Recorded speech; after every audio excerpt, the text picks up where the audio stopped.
Sir, meron po. Okay. Sige. So, let's discuss. Ayan, fundamentals of solar energy. Yung technology actually dinidiscuss ko sa ano yun eh, other energy sources. But on this topic, more on the estimation, ano. So basic estimation. But first, you can in your report, in your group project, you can use other techniques, no, or methods on how to accurately estimate the solar energy potential of your selected region, no? So at this time siguro sana na ano na, no, may mga na-produce na kayong calculations, no, particularly for biomass kasi yung biomass tapos na tayo dun, no. So at this time dapat meron na kayong data kahit papaano. If you don't have the calculations yet, you have at least data that you will use for your estimation. Okay? So now, we will be discussing solar energy estimation, no? Fundamentals of solar energy.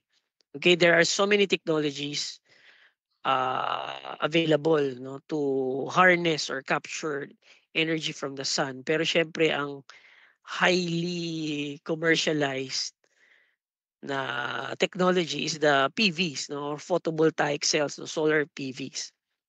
Pero kung titingnan mo, there are others, no, particularly yung mga concentrators. And makita mo dyan sa mga pictures, you have different designs of solar concentrators, no? May mga parabolic, may mga trough, no, may mga Fresnel, and so on.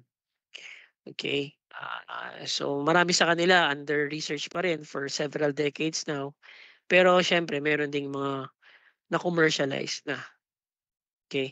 But in the case of Philippines, we have yet to commercialize, no, or employ yung solar concentrator technologies. So sa ngayon ang ano natin, ang market natin talaga is more on the solar PVs lang. We used to have the largest solar PV manufacturing company, di ba? Kaso nagsara na eh. Ano yun? Kalimutan ko yung company na yun. Nagsara na ata yun sa Pilipinas eh. Do you know that particular company? Ano eh, pangalan nito? Solar something? Familiar ba kayo doon?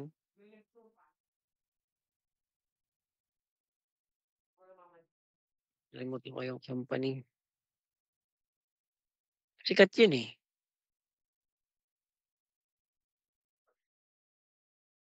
Hindi na siya green sun. Naalala niyo yun? Na nagsara na siya? Yung ano sir, yung sa Laguna sir? Sunpower ata. Ayun, yung Sunpower ba, no? Oo, SunPower po yata yun. Sa Oo, Laguna sir? Sa Sunpower. Laguna po ba Yeah, yun? yeah, yeah. Sa Laguna. Yes, yes. Oo. Nagsara na nga yung Sunpower. Tinalo na ng mga Chinese companies. So yung sa Pilipinas used to be a large solar PV company. But yun nga, nagkaroon ng mga challenges eh. So nagsara na sila. I don't know kung operating pa rin ba or manufacturing pa sila or sa sales na lang, no? Okay? So ayan. Um, Mass energy, solar energy, second topic na tayo. Okay, now if you will see yung spatial power densities of different forms, no, ng energy, PBC is actually at the middle, no? So and medyo luma na 'to, 1991. The advances in technologies have actually improved performance of photovoltaics. Okay. So siguro ito 'pag in-update 'to, medyo mataas-taas na siya, 'no? Ito kasi nasa ano 'to, nasa ano lang siya, eh, 'no, 10 to the 3, 10 to 3 is 1,000. So nasa mga 100. So mga nasa ano siya, nasa mga 20, no, 20 watts per square meter yung PV. 'no. Ngayon mas mataas na 'yan, malamang ano, okay, because of the, improvement ng technology. But, comparing it with other renewables or renewable energy, PVs can in fact, supply sufficient energy to power yung mga industries, okay. So dito kasi sabi ang kaya lang ay houses, electrification, commercial buildings, and so on. But, there are siyempre mga machines that require higher 'no, higher energy, na sometimes PVs are not sufficient, and that energy can be provided by the power plants 'no. But now I think, we have already, solar power plants or mga ano natin, mga solar farms capable of producing, energy for or power for the industry. Okay, so among the renewables, ah, parang kayang-kaya na 'no, kayang-kaya na makipagsabayan ni photovoltaic, okay, with conventional ano, with conventional forms of, energy 'no, or particularly nga yung fossil fuels. Okay, ang lowest ay sa wind 'no, pero kasi ang wind ay 24/7 'yan 'no, unlike sa PVs during daytime lang, okay. Next ang mga ka-level ni PBs, ayan mga, ah, tidal power, hydro, oh, and then siyempre yung mga collectors or concentrators. Okay, so maganda siya 'no, very promising ang photovoltaics including yung mga, collectors or concentrators. Okay, just bit of information on solar irradiation o yung solar energy that we receive from the sun 'no. So kung titingnan mo dito, only 30% reaches the Earth's surface ano. So kung makikita mo dito sa illustration, um, sa 100%, 30% is reflected, 50% is, teka lang, absorbed by surface, parang mali 'to. Yeah, 50% absorbed sa Earth pala 'to 'no, tama. And 20% is absorbed by the atmosphere. So kalahati nung solar irradiance yung nakakarating ng Earth's crust, okay. And meron silang, approximation diyan 'no, it's about 1.73 times 10 to the 14 kilowatts. I think this is annual solar, irradiation ano, okay. And if you will convert that into energy, that's about 5.46 times 10 to the 21, megajoules per year. Now, in terms of area, mamaya makita natin kung ano yung, insolation na nare-receive per square meter. Okay. Now, these values are actually more than 100 million, times, no? More than 100 million times more energy than the world needs, no?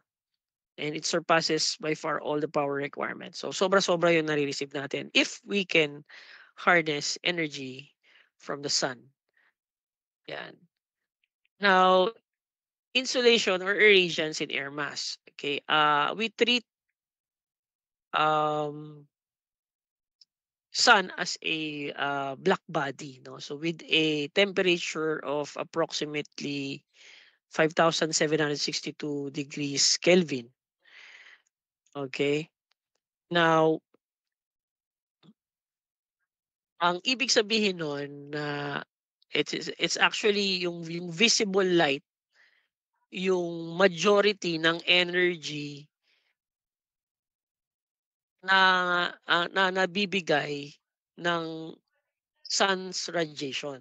Okay, mamaya dun sa spectrum makita niyo diyan na ang peak energy ay within the visible light range 'no. So ganun yung, parang sort of interpretation nung sa black body radiation.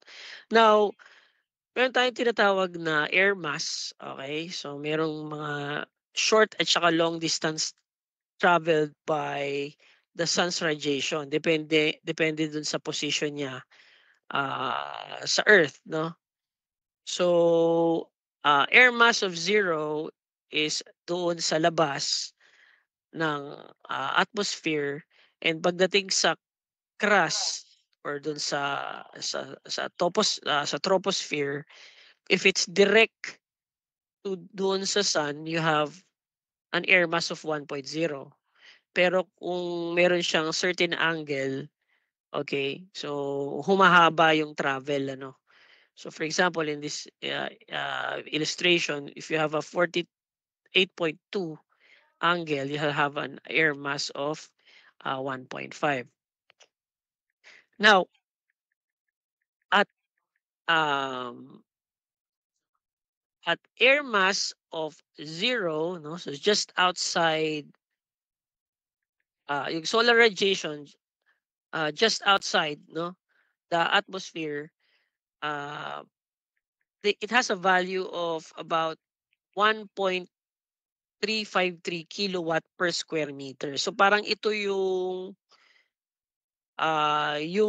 nare-receive natin na average solar insolation per square meter, no? Pero ito ay siyempre nababawasan as it travels ano, okay. So ito ay just this equation is yung ano 'to, Wien's equation 'no, just showing you the intensity of light, uh, which is dependent on the wavelength of the light. Okay, so yung intensity depends on the wavelength. So for example, um, X-ray, no? So X-ray has higher intensity and of course energy compared to, let's say, infrared, no? Infrared yung ginagamit natin sa ah, mga remote control, ano? So lower yung kanyang intensity. Okay? So yung mga different forms of light wave or wave carries different amount of energy. Okay? In the case of sun, ang pinaka mataas ay nandoon sa visible region. X-ray di natin nakikita, right? Infrared di natin nakikita. What else? Ultraviolet hindi natin nakikita 'yan. But sa visible light, no, yung Roy G. Biv, yan yung nakikita natin, and bulk of the energy ng sun's radiation ay naka-focus doon sa visible light, okay? We can see that in the spectra, ayan. So for a black body spectrum, ayan nga, as mentioned, yung visible portion ng radiation, no, or solar irradiation has the highest intensity, okay, no, or highest energy, no, per square meter. Ayan. Okay? So yung part na yan ang hina-harness ng photovoltaic cells. Okay? Yung liwanag, hindi init ano, liwanag yung visible na nakikita. But imagine if you have a technology that can harness not just the visible but also the infrared and the ultraviolet, no? Kasi hindi natin nakikita 'yan, eh. Well, actually yung infrared meron, 'no? Sa infrared, ito yung mga may init na, no? Ito yung nagpapainit, eh, 'no? Meron tayong technology diyan for conversion ng solar irradiation. Dun papasok yung mga technologies ng concentrators ano. So yung infrared region kasi kung makikita mo dito, ang laki pa, ang laki pang energy ano, na ano, na puwedeng ma-capture if you have the right technology. UV is medyo delikado, ah, especially sa living organisms, but there are also still part of that, spectrum, that fall under UV. No, if we can also capture that, then that's additional energy, no, or additional power. Okay. So sa ngayon, ang kaya ay visible at saka some parts of the infrared region. So this is the spectrum ng isang black body ano at that particular temperature no 5,250. Okay? So yung kanina sinasabi natin na itong solar constant na 1.353 kilowatt per square meter, hindi talaga actually yan yung nare-receive, no? Nababawasan pa yan kasi may yun nga, may mga na-absorb, no? Pero dito 'pag makikita mo siya, 'to, kilowatt, 1.5 pa yung units na nilalagay nila. Okay. So, eto yung sa top ng atmosphere mas mataas siya 'no, so naa-absorb yan, nababawasan pa, okay papunta doon sa sea level, ayan. So, nagde-decrease yan. Kasi nga yung iba nare-reflect, yung iba na-absorb. So, pagdating sa baba 'no, lesser na, okay. Kaya kapag nag-e-evaluate tayo ng efficiency ng solar panel, hindi 1,300 yung ginagamit natin ano. So ang ginagamit natin ay 1,000. Fini-fix natin siya at 1,000. Mamaya makikita niyo yung computation dun papaano kinukuha yung efficiency ng solar panels. Okay. So for solar energy technologies, we have the passive and active. Siyempre ang focus natin dito ay yung active kasi nga magge-generate tayo ng ano ng energy. Okay, so for passive, it collects energy without converting the heat or light into other forms. So essentially ang kailangan lang natin doon liwanag tsaka ilaw no, but not electricity, not power ano. So for example, maximizing the use of daylight or heat through the building designs. Now, there's what you call active systems. Yun nga, as mentioned, dalawang klase sila. Isang photovoltaic, tsaka isang thermal active systems. Ang common sa Philippines ay yung photovoltaic.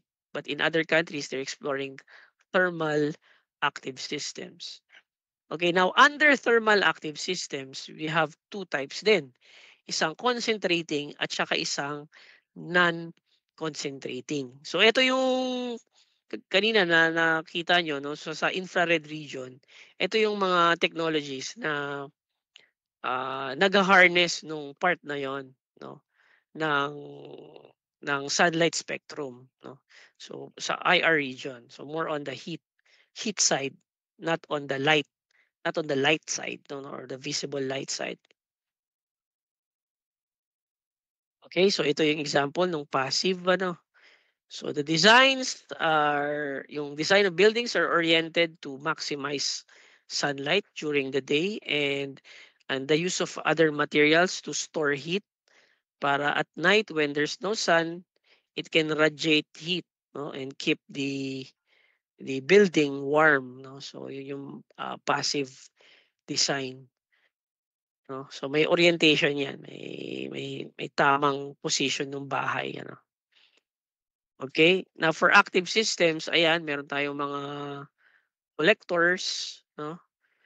At meron tayong mga PVs to convert visible light from sunlight to electricity. Yan, so active yan. Yan yung common sa Pilipinas.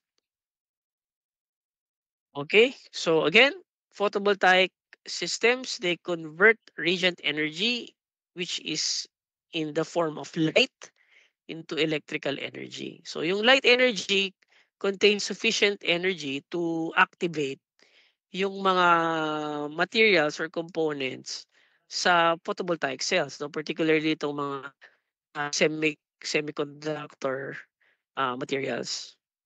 Okay, there are different PV types. Meron tayong CSI or crystalline silicon. Okay, na the most common. Okay, we also have thin films. Yan, meron tayong amorphous.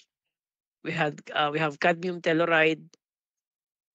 We have CIGS or copper indium gallium diselenide. Okay, pero yun nga ang pinaka-common dito is the CSI, crystalline silicon. Okay, kasi siya yung may sa commercially available, siya yung may mataas na efficiency. Okay. Thin film kasi more on the aesthetic part but the efficiency is still a challenge. Okay? Aesthetic ibig sabihin maganda yung pwede mo siyang isunod sa form, no? Or structure ng building mo. Okay, now there are also different types of PV cells, no? Meron tayong single, multi-crystalline. We have also thin film amorphous, yeah, thin film compound semiconductors, thin film multicrystalline, nano dye sensitized cells o yung DSSC, and then we have plastic cells. So, hindi natin i-discuss yan here in detail, but we're focused more on the computation. Okay, ito lang yung isa sa mga itsura nila. No? So, crystalline silicon. No? Ito yung nasa left. And then we have example of CIGS, mga flexible, thin, amorphous type na pwedeng sumunod sa curvature or sa form ng mga structures. Okay, so more of aesthetic and less of performance kasi ito yung medyo mababa yung kanilang efficiency. Okay? So solar cell efficiencies, typical module 12%, hindi na yan ngayon, no? Medyo luma na tong information na to. Matataas na ngayon actually. Yung dating unang binebenta sa CDR King for example, mga 9-12% yun dati. Ngayon mataas na, 15-17 yung mga commercially available, 20-25. And they can even work under cloudy conditions. So basta maliwanag, okay na sa kanila, may efficient pa rin sila. Okay, so may mga ganun ng advances in the technology. Okay? Uh, Efficiency ranges from 60 to 30. Okay? Right now, yung mga commercially available nasa between 20 to 25 na. Okay. Dito ang press commercial sales, medyo luma na kasi ito. Okay, now typical power output is around 120 watts per square meter. Typical power output. No? So, may sizes yan eh, di ba?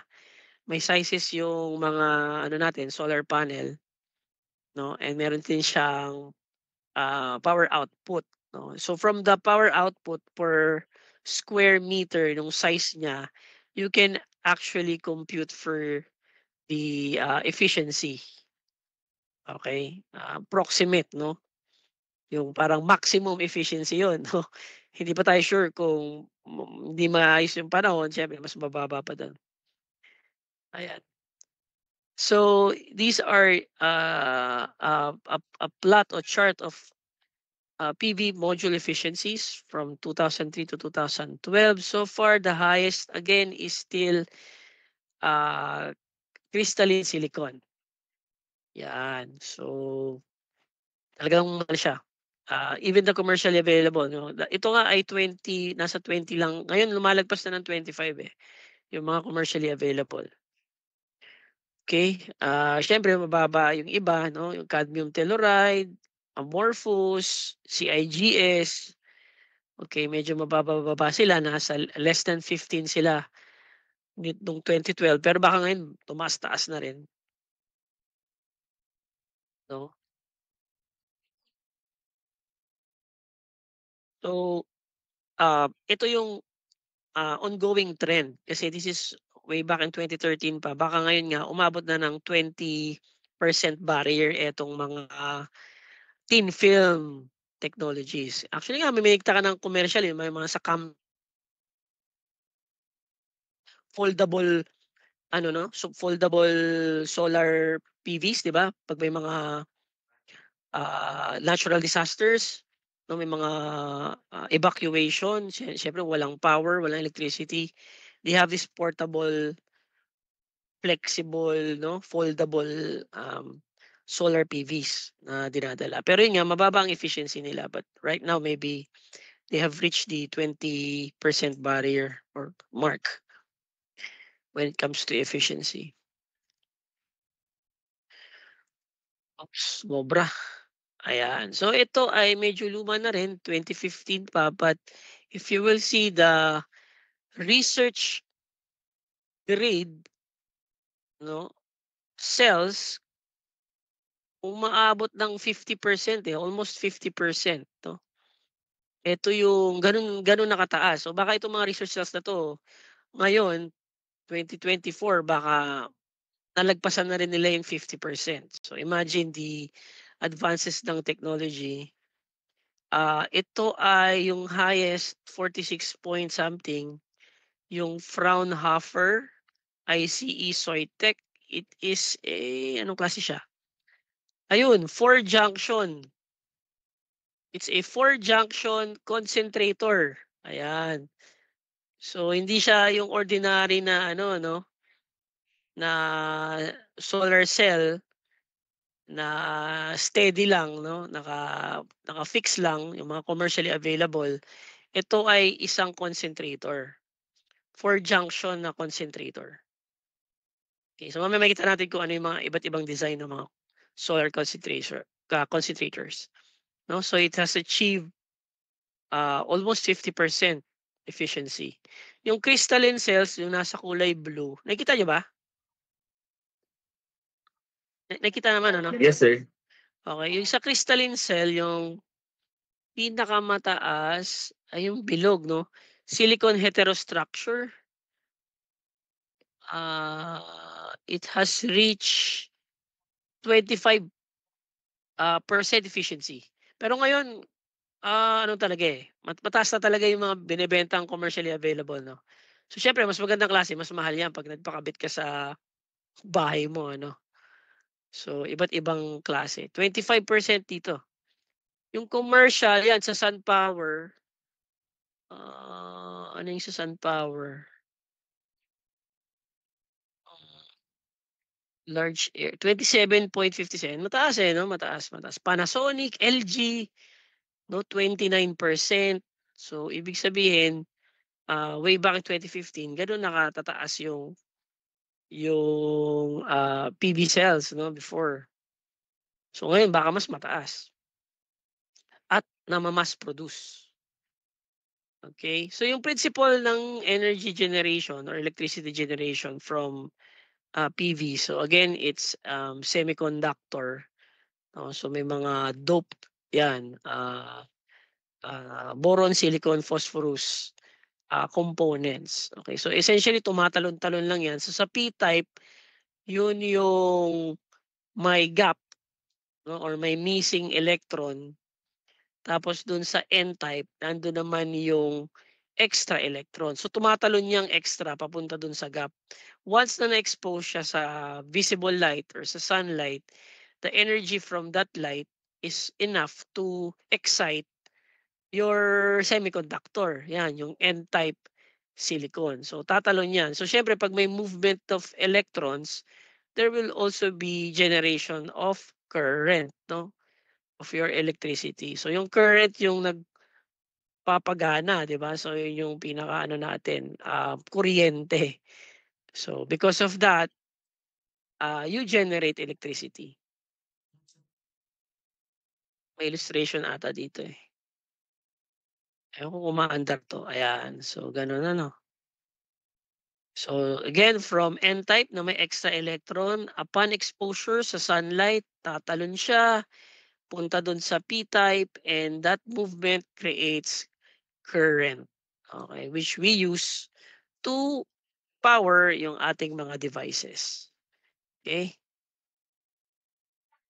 Now, ang kailangan lang para ma-reach mo yung excitation state 'no, is 1.1 electron volt. Okay, yung tinatawag nating band gap.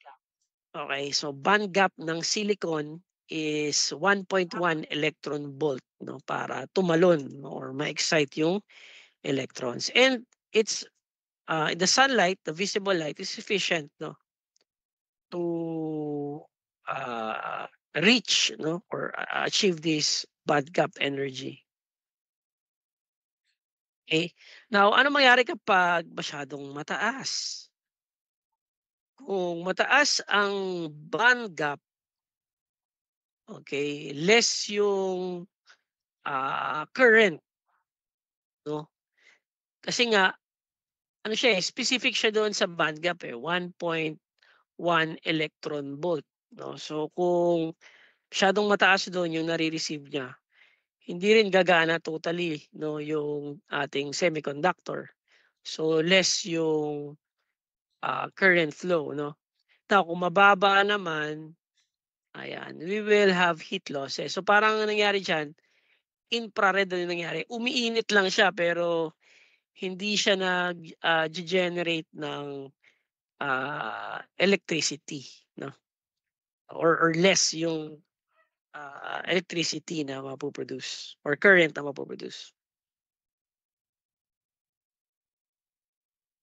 Okay.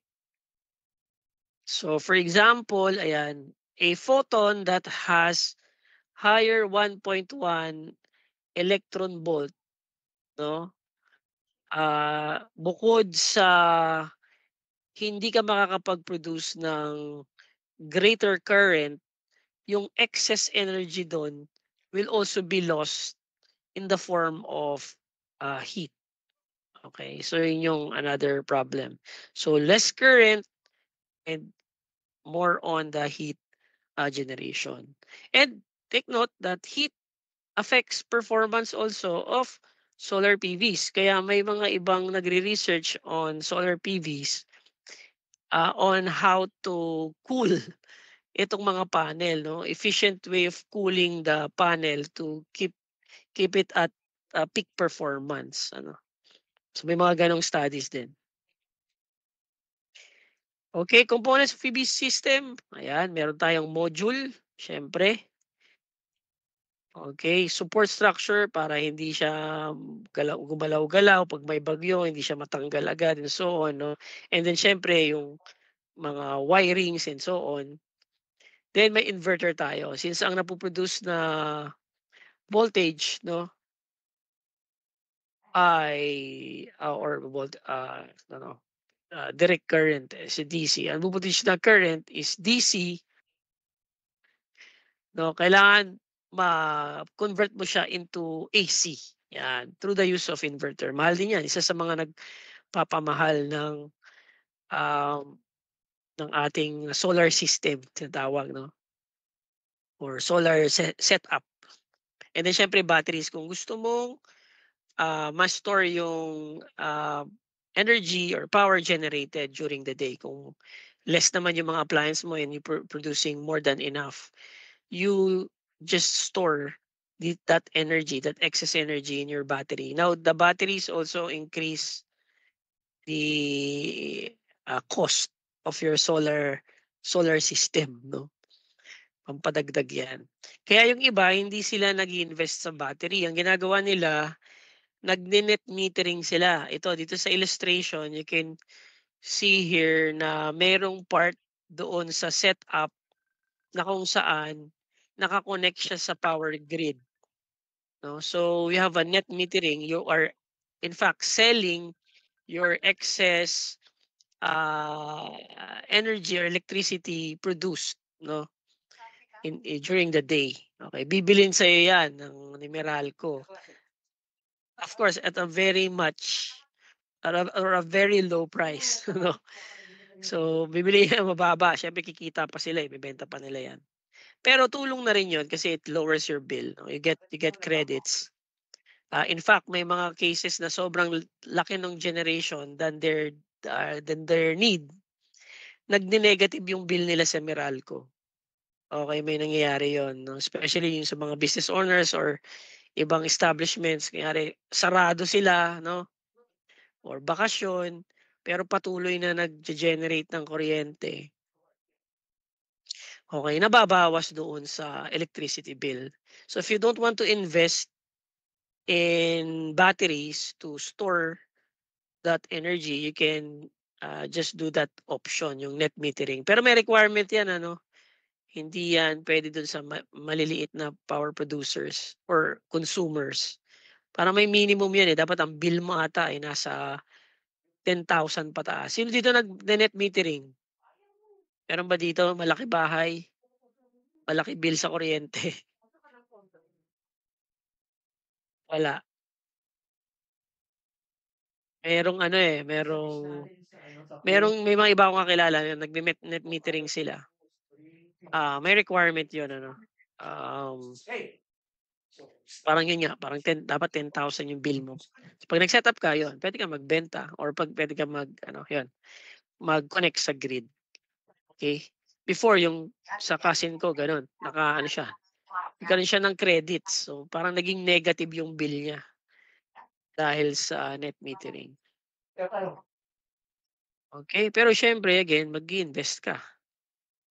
Malaking investment din ang, kailangan. Okay, let's continue. Nasaan na? Ah, ngayon ko lang ulit. Ah, okey. So, ayan another design. So you have the module, yung solar panels or arrays, and then it produces, DC 'no, DC current, direct current, na voltage. Siyempre meron kang inverter 'no, yung, inverter and also charge controller 'no. So to regulate 'yun, yung voltage na pumapasok. Tapos, ayun nga, either i-store mo sa battery or ibenta mo 'no. So storage ng battery and then siyempre yung mga tumatakbo ng direct current 'no. So puwede na 'yan sa mga DC loads such as sa lighting. Now so for appliances you need to use an inverter 'no. Okay. So ito yung mga different, parang, components 'no, ng solar, PV systems. The smallest is the cell, followed by the module. So every cell has the, ability to produce around 1.5 to 3, watts per cell 'no. And then the module is composed of, different cells, modules or panel, 'yan. And then you have an array which is composed of different panels, 'yan. So sa bahay, sa bubong, 'yan puwede kang maraming ganyan ano, malaki yung, area ng bubong. Okay, 'yan. So let's go to efficiency. So solar irradiance, efficiency peaks at around 500 watts per square meter for non-concentrating cells. Okay? Ah, mamaya makikita natin yung efficiency 'no. Ang ginagamit natin is, ah, 1,000 'no, instead of 1,300. Okay? Now temperature affects the efficiency, decreases efficiency with increasing temperature, especially for, crystalline silicon and, CIGS, but not for amorphous and cadmium telluride. Yun naman ang advantage nila 'no. So kahit mainit, hindi masyadong affected yung kanilang yung kanilang efficiency. Dust can reduce yun, output as much as 6% especially in the desert areas. Na 'pag nakoberan yung solar panel mo 'no, so malaking effect sa efficiency. Okay. So losses from PV components, obviously yung mga wirings 'no, yung iba pang mga components, inverters, charge controllers, siyempre may mga losses din 'no, ma-incur from that. Okay, now how to calculate the annual solar energy output. Ay, hindi ko pala nalagay dito yung ano 'no. Ito pala, sige. Anyway, sige. How to calculate annual solar energy output? Again, this is just a basic equation formula for estimating annual solar energy. Again, I'm not limiting you to use this formula. You can use other methods when you do your group project. But for this, we have this equation. Uh, Energy in kilowatt hour, no, kasi annual siya, no, is equal to the total area times the efficiency, no, or panel yield times the annual average solar radiation. So, kailangan may data ka niyan. So, saan ba tayo kumukuha ng mga data niyan? Marami makukuha sa NREL or sa USGS, no, in from the states, no. But I think there are also other websites available. Even in the Philippines, I think may mga website tayo makuha ng insolation, no, or solar radiation. And then the PR, ayan, performance ratio o yung coefficient for losses. So, mas mababawasan siya, no, ranging between 0.5 to 0.9. Yung default ay 0.75. So, kapag mag-estimate kayo, kailangan nyo i-justify kung ano yung napili ninyong performance ratio. So, ito yung nga, yung mga losses sa wiring, sa components, no, inverter, controllers, doon, no, doon naka-account.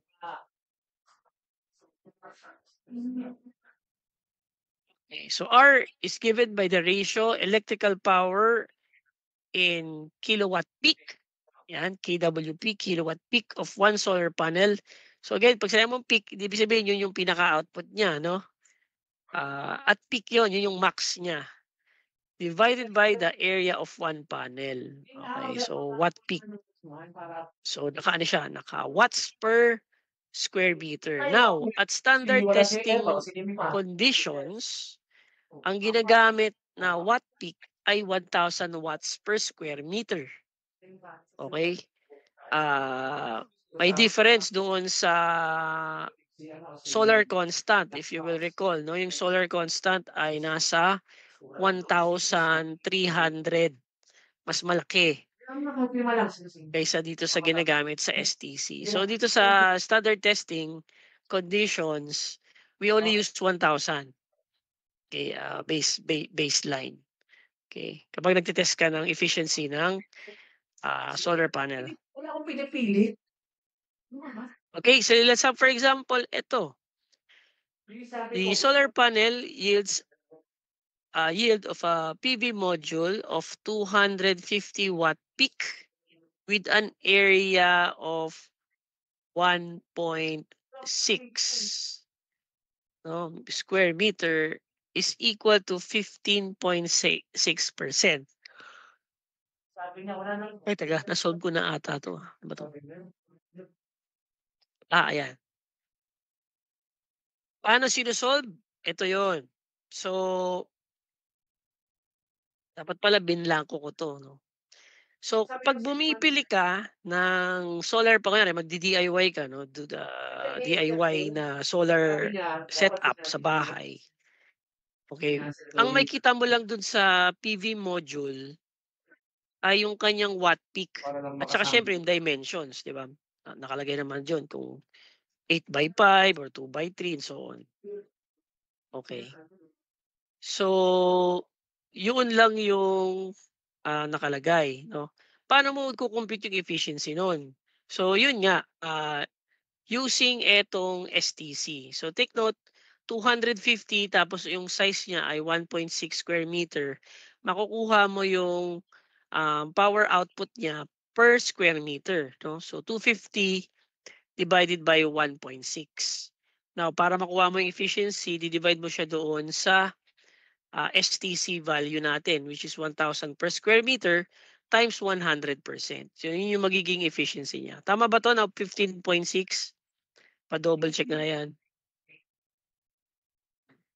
Yes po, sir. No, tama, no? 1.6. Okay. Sa CDR King nga daw, Pero matagal na 'tong data na 'to, eh. Sa CDR King nga yung presyong 4,500, ang kaya niya lang ay 10 watts na may dimension na 280 by 360 millimeter. 4,500 yun, isang panel 'no. Pero ngayon baka mataas na, hindi na siya 10 watts. O anong efficiency nito? Sige, titignan ko na lang kung i-send mo sa'kin. I-ano mo si Ate Luz, sa Ate Luz, confirm. Sige. Huwag kang mainit ang ulo, mainit ang ulo. Yung ano, matagal na 'to, eh. May CDR King pa ba? Ngayon wala na ata ang CDR King ano. Pero makakabili ka pa rin naman ng mga solar panel sa mga supplier. Hindi ko lang alam kung magkano yung presyo, pero ito yung nakita ko dati, 4,500 ang watt peak niya ay 10 watts. Gano'n kababa ano. Yung 280 by 360 ilang square meter 'yan?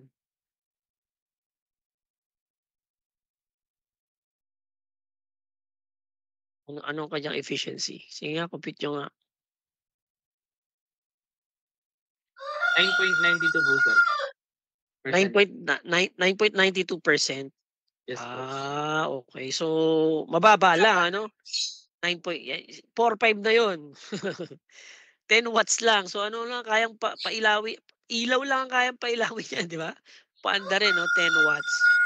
So, sa 4,500 kayang magpailaw ng bumbilya sa bahay 'no, during daytime. Kaso daytime naman ba't kailangan mo ng ilaw ano? Pero 'yun, 10 watts lang. Pero ngayon baka mas mataas na, okey? So, 'yun yung computation, ng, percent efficiency. Okey, so kayo kung kaya niyong mag-DIY ano, kayang-kaya 'yan gawin. Now, going back, ito yung formula wala pa tayong example dito 'no, ito pa pala, ay hindi meron, okey. Sige, so other than the efficiency, ang kailangan nating malaman ay yung, eto 'no,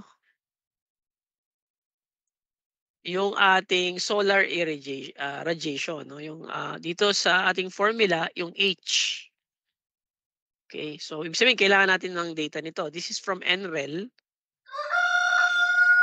Okay, meron siyang, map ng, daily, dito per day kasi nakalagay ng daily solar insolation na naka-average in a year. So annual data siya pero meron siyang pinapakita na daily annual solar insolation per square meter.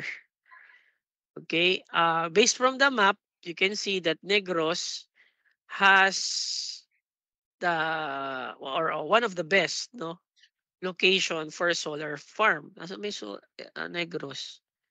Ito totoo nasa gitna between Panay and Cebu no. So Negros. Meron daw diyan part na maganda for solar farm.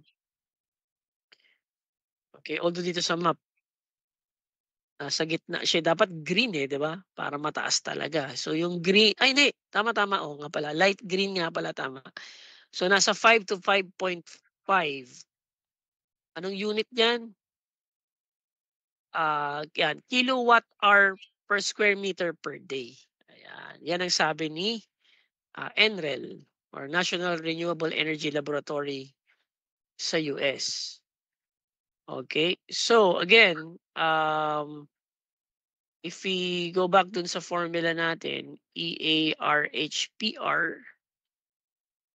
okay, yeah. So here, if PR is 0.75, the energy output of 100 panels is what daw? Dito ang assumption, you have an average solar radiation of 180 watts per square meter. Medyo mataas na rin to.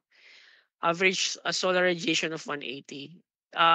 Yung sa isang advisee doing solar concentrators, no? Ang taga Laguna kasi yun eh. So, ang nakuha niya lang based sa data is nasa 120 lang, no? 120 watt watts per square meter. So this example, medyo mataas na yan. Okay? So again, you have here information or data on annual average irradiance for different parts of the Philippines, no? Luzon 1, 2, Visayas, and Mindanao. Okay. So assuming we have a 6 hours per day, no, of sunshine, okay, ilang hours yan sa annual? So times ano yan, 365, ano? Kasi yan lang yung working eh. Okay, so for daily solar radiation, you can simply multiply the solar insolation times the number of hours. Okay, so yan lang yung estimate mo na pwedeng ma-produce na power in a day, no? Okay, so average solar radiation will be equivalent to about 1080 watt hour per square meter. So again, if you want to convert that into annual times the number of operating days, no, or number of operating days, or 365 kung gusto mong all throughout the year. Okay, so now we can compute for the total energy. Pwedeng daily, no, at 100 panels, no, PV panels with 1.6 square meter each. Okay. Gaano kalaking area pala yun? Kung 100 tapos 1 square meter each, so times 100 din yun, di ba? That will be a total of 1,600. Tama? Or 160 lang. 160 lang. 160 square meter lang. Pwede sa bahay yan, ano? 160 square meter. Kasi yung ibang bahay, maabot ng 200, 300 eh. So kung yan yung pinaka-surface ng bubong mo,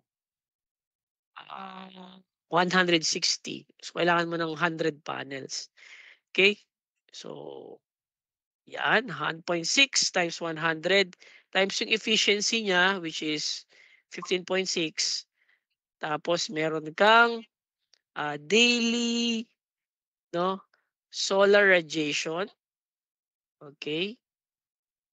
And then, syempre, yung ating performance ratio ng 0.75. Now, sa inyo, kayo magde-decide nun kung 0.75 ba or higher than that, as long as you justify or you have cited some reference, justifying yung PR value na gagamitin ninyo sa solar energy estimation. Okay? So, in total, you can generate 20.2 kilowatt hour of power per day.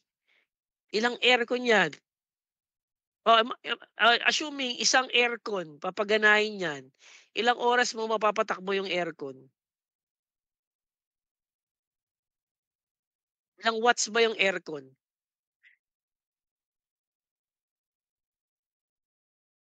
Let's say, 1 horsepower lang yung aircon mo. So, kunyari, yung bahay mo, ganyan nga, kalaki, 160 square meter yung pinaka roof area. Kuberan mo lahat ng solar panel. No? Tapos, ano-ano kaya yung mga appliances? Yung aircon mo, for example, mga ilang oras niyang kayang patakbuhin yun?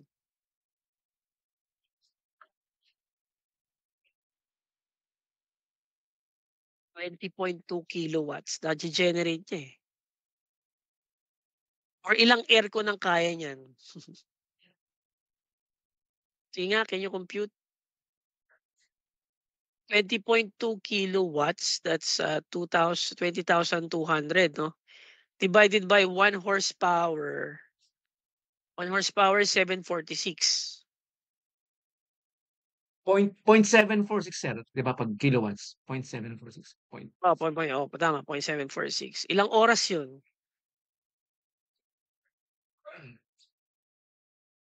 27 hours, sir. Uy, puwedeng-puwede, 'di ba? Kaya lang hindi rin puwede niyang mag-generate 'yan kasi 6 hours lang umaandar, eh. So, more than enough 'yan para magpaandar ng aircon, tama? So, mga ilang aircon kaya 'yan? Dami niyan, daming aircon niyan 'no? So, kayang-kaya magpaandar ng aircon, ano pa, washing machine, TV, okey, sobra-sobra pa 'yan. So, anong puwede mong gawin sa sobra-sobra? Either you store it in a battery or ibenta mo sa grid 'no, para mabawasan yung bill mo sa kuryente, kung gagamit ka pa ng kuryente. But actually gagamit ka talaga ng kuryente kasi sa gabi kung hindi ka mag-i-invest ng ano, hindi ka mag-i-invest ng baterya, so gagamit ka talaga ng kuryente sa gabi. Ibabawas na lang 'yan dun sa sobrang generation mo during the day. But imagine for 6 hours, you are getting free electricity 'no. Pero siyempre may investment 'yan. Magkano na isang panel ngayon? 100 panel 'yan, 'di ba?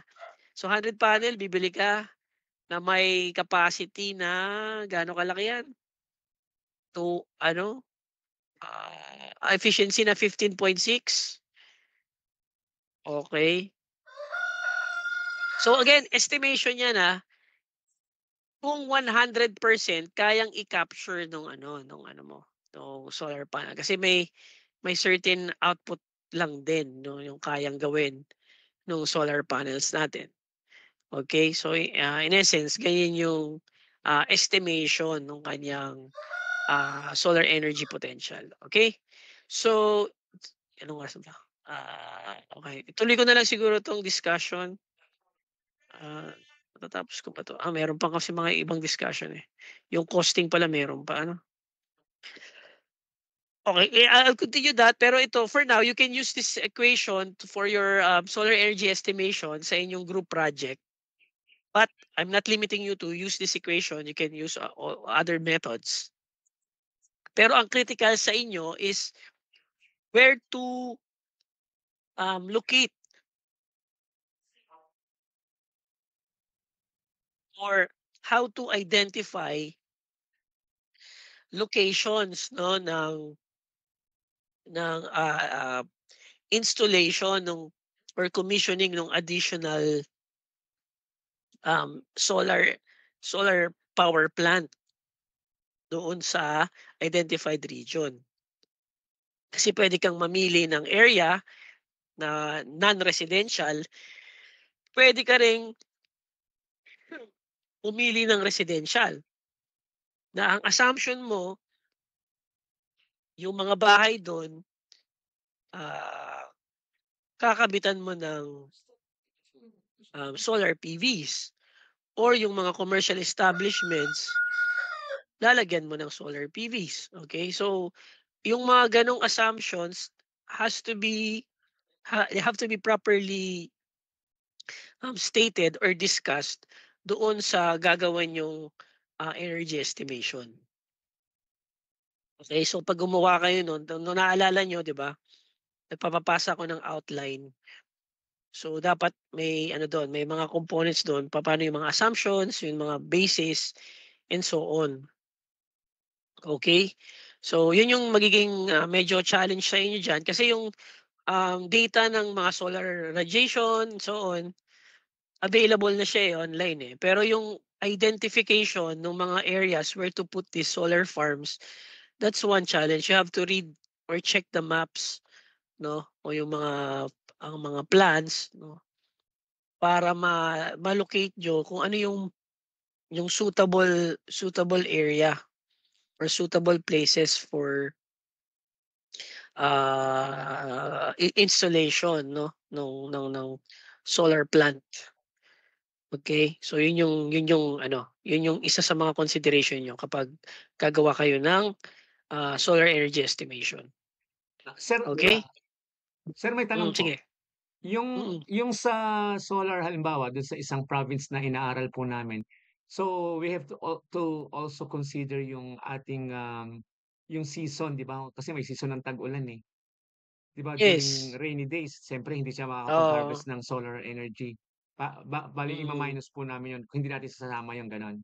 Kung Ah, tuloy-tuloy ang ulan ano halimbawa. siya, ay Yung hindi mo months siya na tuloy meron pa rin yang generation, eh. Ayun, dun papasok yung mga technology. So magre-research din kayo about available technologies, commercially available technologies na kaya pa ring mag-work despite, rainy season. May mga gano'n kasing ano, eh, mga modern tech na kahit cloudy, basta may liwanag, nakakapag-generate. But siyempre at a much lesser efficiency.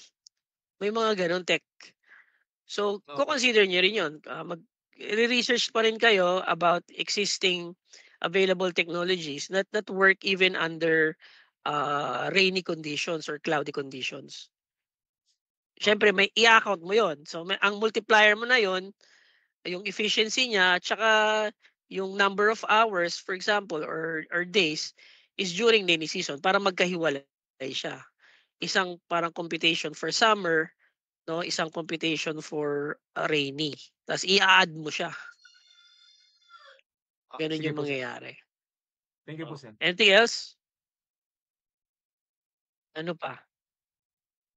Meron pa tayong question? So, I will continue yung discussion ko dito, pero at least na-introduce ko na yung, isang approach 'no, on how to estimate, solar energy potential, okay?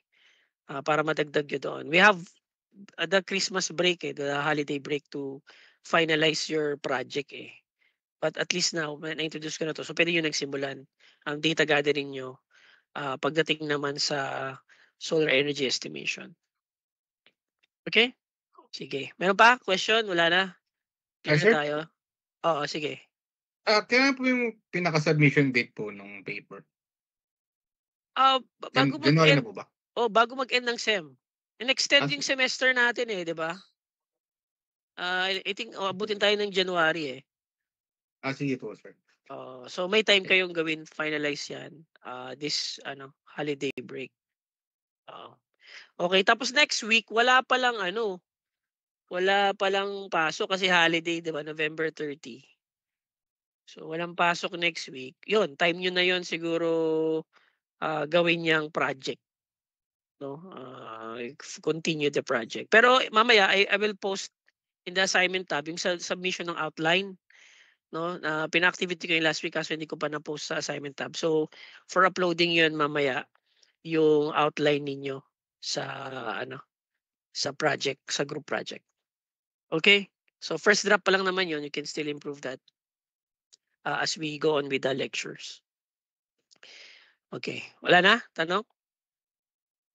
Wala na, okay. So kung wala ng questions, I'll, see you 'no, next meeting. Mag-a-announce na lang ako kung kailan yung next natin. Pero definitely next week, wala tayong, meeting dahil ano, ah, Holiday walang po. holiday, oo, Opo. okey. Sige. Sige po So sir. sige, I will end our meeting for today. Happy weekend. Thank you po sir. Thank you. Baby. Thank you, sir. Okay. Thank you, sir.